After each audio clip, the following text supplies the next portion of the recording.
Hey everybody, it's Chris Loud. Today I'm going to show a demo of how I create a vibrant abstract painting using a variety of greens and blues. I also show how to create a quick and subtle texture to the background with newsprint. For this sketchbook example, I start off by creating random shapes with a charcoal pencil, and once I'm done with those shapes, here I'm using a small filbert brush that's been dipped in water to just kind of smear the charcoal just lightly. And when I'm done with these shapes that I'm creating right now, I'll take some acrylic gel medium and use a palette knife to put that over the charcoal just to kind of fix that so it doesn't smear anymore when I'm painting. And I do dry this. I dried it actually slightly after I put the water on, and then I dry it again after I put the acrylic gel medium, just to try and get that fixed in place, and so none of that was moving when I started painting. So here I'm using a hairdryer really quick to just dry that. I use a variety of colors in this: green gold, lime green, bright aqua green, Winsor blue, Payne's gray, titanium white. For focal point, I use cadmium orange, neon orange, vermillion, alizarin crimson, and titanium white. Although I think I have already said titanium white. The red and orange colors, you really won't see a whole lot of those. They're kind of layered on top of each other in just some small places. So it's a long list for a very small bit of paint on the page, but I wanted to make sure that that those popped a little bit more, so played with the colors on that for a little bit. And here I am, just putting some newspaper down on the background.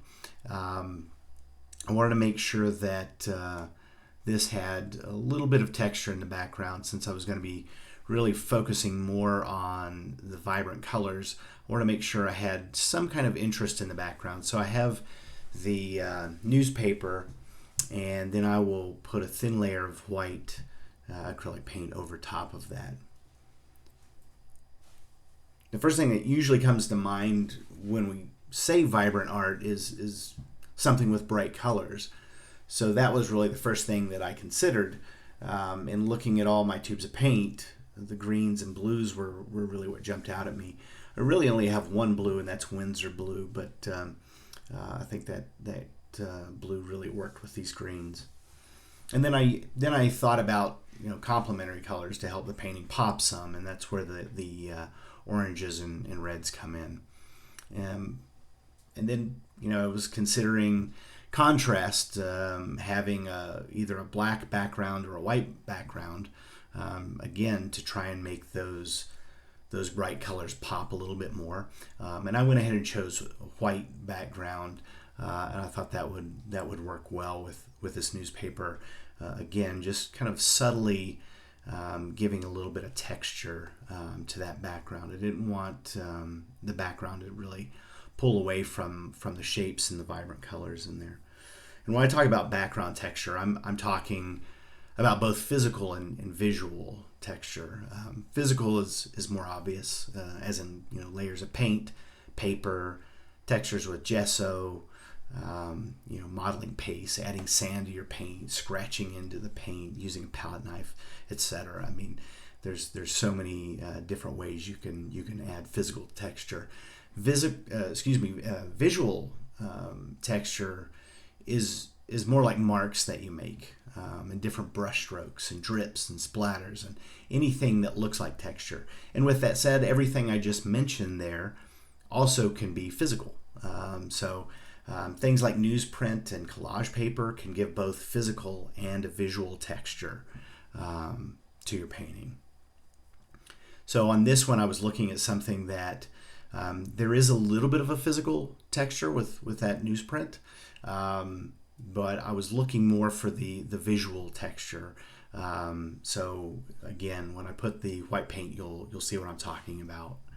and it just adds a little bit of character. And again, I wanted it to be very subtle because I didn't want it to pull away from the greens here. I wanted to really kind of enhance those. So I'm really just getting a bunch of the greens and some of the blues down, and just very quickly blending them. I wasn't spending a whole lot of time on that, and then just making sure that I was going back over the borders a little bit, and making sure those kind of blended well with the paint that was on there. I didn't want to have real hard borders, but I definitely wanted to have some borders that you could see. So as far as putting the white on, I tried a few techniques. I used a palette knife to get some of the paint down, and then I started with a foam brush, but I wasn't real happy with what I was seeing there. So I used a brayer a little bit, and then a palette knife a little bit, and at one point I think I finally pulled in the silicone paintbrush. So a variety of these tools to get where I was going, but I think I could have easily done it with the palette knife and the silicone paintbrush, but in the end it gave me what I wanted, even though I used several tools to get there. But again, sometimes you have to play and experiment and figure out how to get the result you want. And as far as tools, I used a brayer, a paintbrush, a silicone paintbrush, for a short time a foam brush.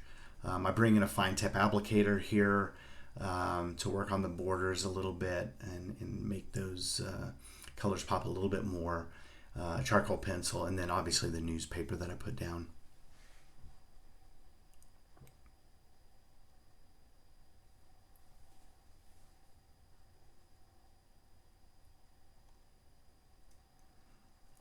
But here I'm just working in a little bit more of that. It really is kind of a bluish green, but it's that was the bright aqua green. That's the kind of bluish color I'm putting in now.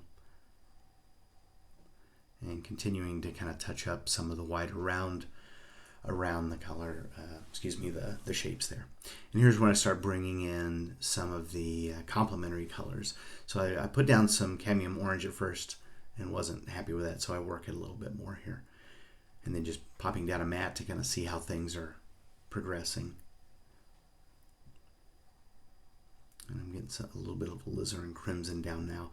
And to just create a little bit of harmony, I put a little bit of that alizarin crimson down in the lower left.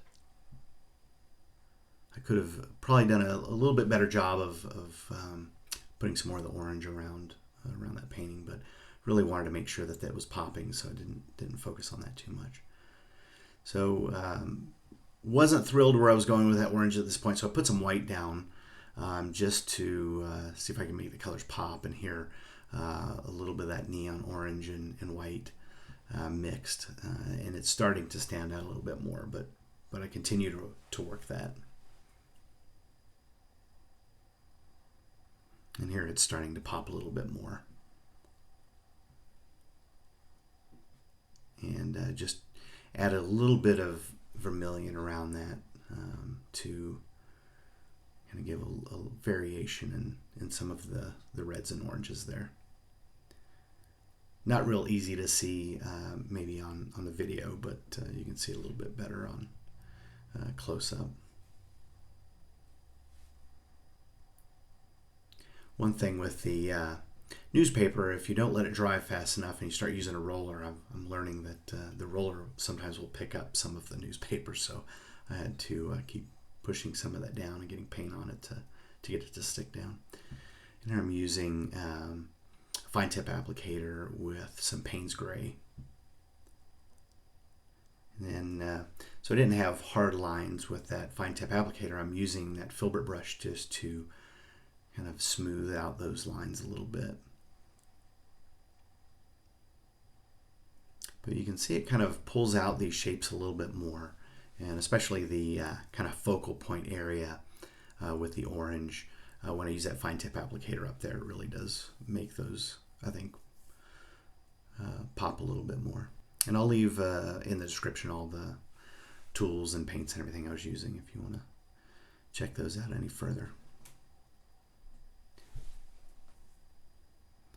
But we're getting close to the finish point, and I'll show you the final painting, and then I'll also show you the same painting in different orientations, so you can see how those look. I'm not sure this was the best orientation, and I will flip it around here with the mat just to see. But I actually think I like that one there. I'll show you here again a little bit better. I also wanted to show you kind of a close-up of the newspaper, so you can see some of the newsprint in through the background. But here are the different orientations here. So if you like this video, feel free to give it a thumbs up. If you're new to the channel and want to see more of these, feel free to subscribe. Otherwise, thanks for watching and keep on painting.